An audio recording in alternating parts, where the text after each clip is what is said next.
My name is Nandini Dolia and my Ahmedabad University roll number is AU 2220 I am going to read the short story The Necklace by Guy de Maupassant. The girl was one of those pretty and charming girls who are sometimes, as if by a mistake of destiny, born in a family of clerks. She had no dowry, no expectations, no means of being known, understood, loved, or wedded by any rich and distinguished man. So she let herself be married to a little clerk of the Ministry of Public Instruction. She dressed plainly because she could not dress well, but she was as unhappy as though she had really fallen from a proper station, since with women there is neither caste nor rank, and beauty, grace, and charm act instead of family and birth. Natural fineness, instinct for what is elegant, suppleness of wit are the sole hierarchy and make from women of the people the equals of the very greatest ladies. Mathilde suffered ceaselessly, feeling herself born for all the delicacies and all the luxuries. She suffered from the poverty of her dwelling, from the wretched look of the walls, from the worn-out chairs, from the ugliness of all the curtains. All those things of which another woman of her rank would never even have been conscious tortured her and made her angry. The sight of the little Breton peasant who did her humble housework aroused in her regrets, which were despairing and distracted dreams.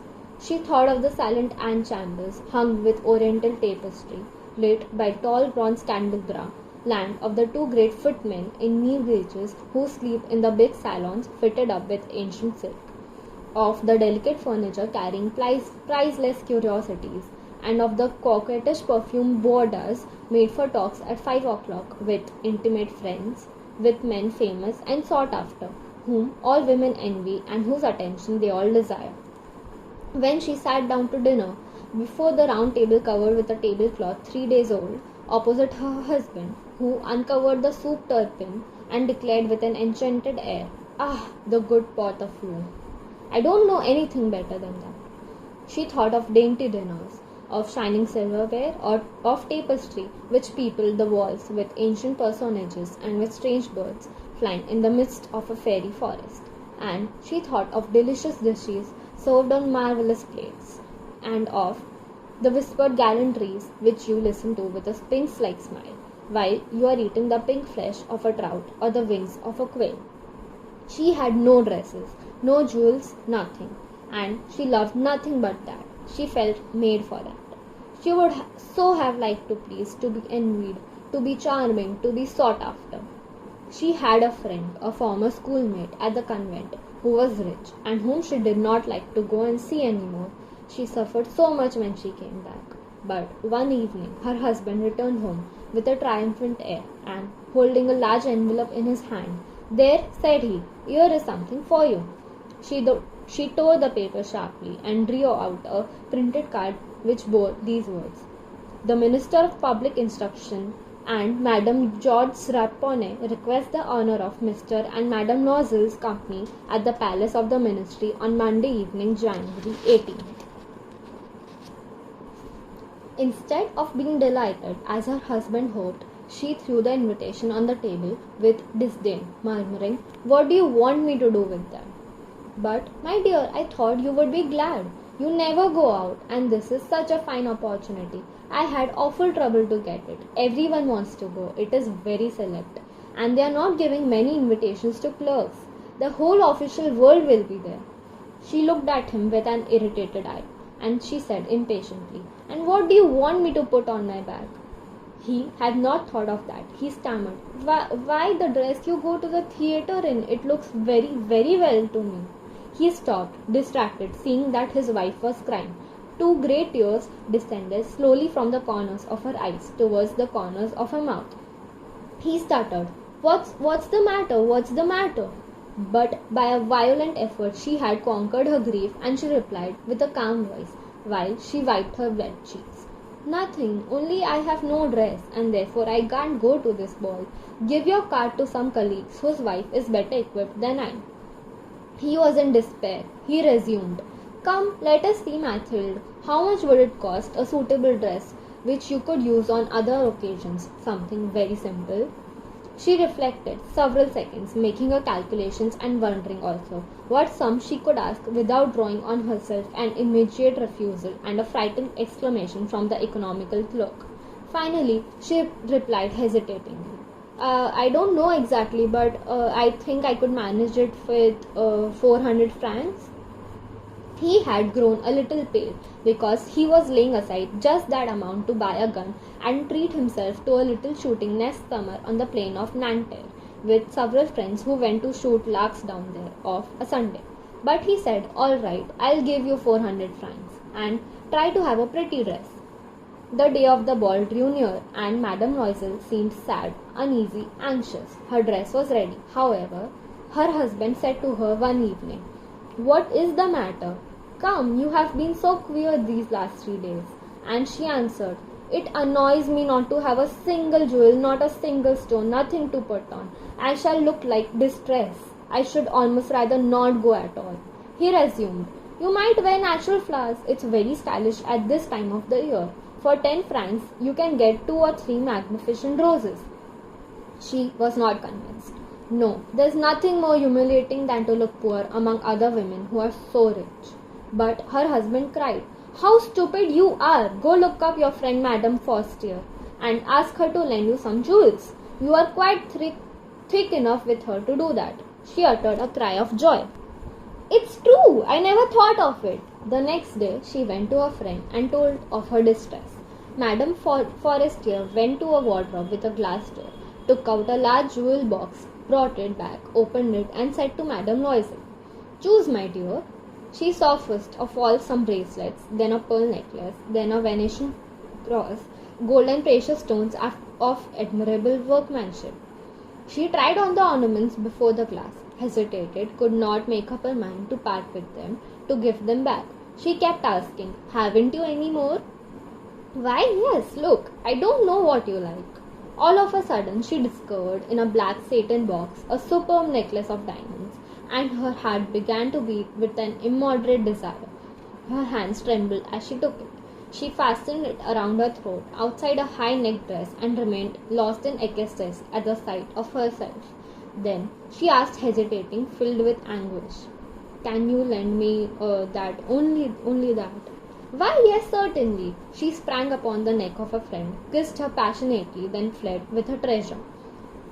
The day of the ball arrived.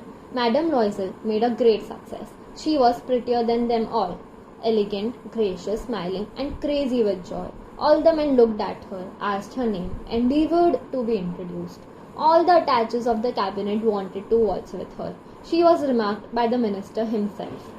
She danced with intoxication, with passion, made drunk by pleasure, forgetting all, in the triumph of her beauty, in the glory of her success, in a sort of cloud of happiness composed of all this homage, of all this admiration, of all these awakened desires, and of that sense of complete victory which is so sweet to a woman's heart.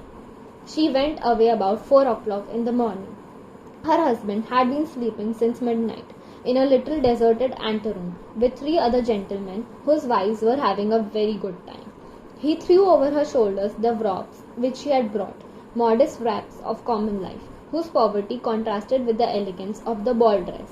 She felt this and wanted to escape so as not to be remarked by the other women, who were enveloping themselves in costly furs. Loisel held her back. Wait a bit, you'll catch cold outside, I'll go and call a cab. But she did not listen to him and rapidly descended the steps. When they were in the street, they did not find the carriage and they began to look for one, shouting after the cabman whom they saw passing by at a distance. They went down towards the sea in despair, shivering with cold. At last they found on the quay one of those ancient noctambulent coupes which, exactly as if they were ashamed to show their misery during the day, are never seen round Paris until after nightfall. It took them to their door in the Rue de Martyrs, and once more sadly they climbed up homeward. All was ended for her, and as to him, he reflected that he must be at the ministry at 10 o'clock. She removed the wraps which covered her shoulders before the glass, so as once more to see herself in all her glory. But suddenly she uttered a cry. She had no longer the necklace around her neck. Her husband, already half undressed, demanded, "What is the matter with you?" She turned madly towards him. I have lost Madame Forestier's necklace. He stood up distracted. What? How? Impossible. And they looked in the folds of her dress, in the folds of her cloak, in her pockets, everywhere. They did not find it. He asked, You are sure you had it on when you left the ball? Yes, I felt it in the vestibule of the palace. But if you had lost it in the street, we would have heard it fall. It must be in the cab. Yes, probably. Did you take his number? No. And you? Didn't you notice it? No. They looked thunderstruck at one another. At last, Loisel put on his clothes. I shall go back on foot, said he, over the whole route which we have taken, to see if I can't find it. And he went out. She sat waiting on a chair in her ball dress, without strength to go to bed, overwhelmed, without fire, without a thought. Her husband came about back. At 7 o'clock, he had found nothing. He went to police headquarters, to the newspaper offices to offer a reward. He went to the cab companies everywhere. In fact, whither he was urged by the least suspicion of hope. She waited all day in the same condition of mad fear before this terrible calamity. Loisel returned at night with a hollow, pale face. He had discovered nothing. You must write to your friend, said he, that you have broken the clasp of a necklace and that you are having it mended. That will give us time to turn around. She wrote at his dictation. At the end of a week they had lost all hope, and Loisel, who had aged 5 years, declared, We must consider how to replace that ornament. The next day they took the box which had contained it, and they went to the jeweller whose name was found within. He consulted his books. It was not I, madam, who sold that necklace. I must simply have furnished the case.